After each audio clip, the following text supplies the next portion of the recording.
జై హింద్. ఈ గన్ చూసారా?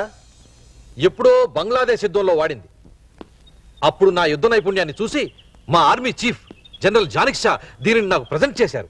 జానక్ షా బ్రాందీ పేరు, మానిక్ షా మనిషి పేరు. ఏదో గ్రెనేడ్ లాగా ఉంది. ఇది గ్రానైట్ కాదు, మామిడి టెంక. కుంక మాకు తెలుసులే. నువ్వా? ఏమిటే ఇది?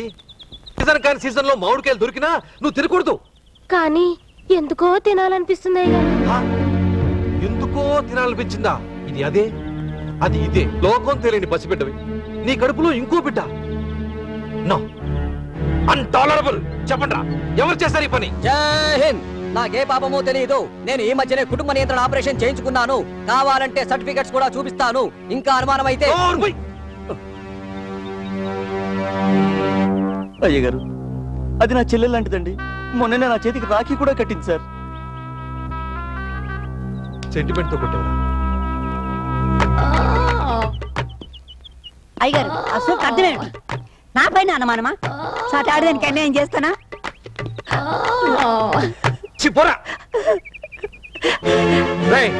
ఖచ్చితంగా నువ్వే చేస్తుంటావు. ఎందుకు చేసేవరా ఈ పని? ఏంటి ఆవేశం? ఇది ఆవేశం కాదమ్మా, ఆవేదన. ఆ వేదన నేను తీరుస్తాను. అంటే అంటే అల్లుడు గారు అంత ఆవేశపడద్దు. దానికి కడుపు చేసే అంత ధైర్యం లేదు, ఉద్దేశం అంతకంటే లేదు.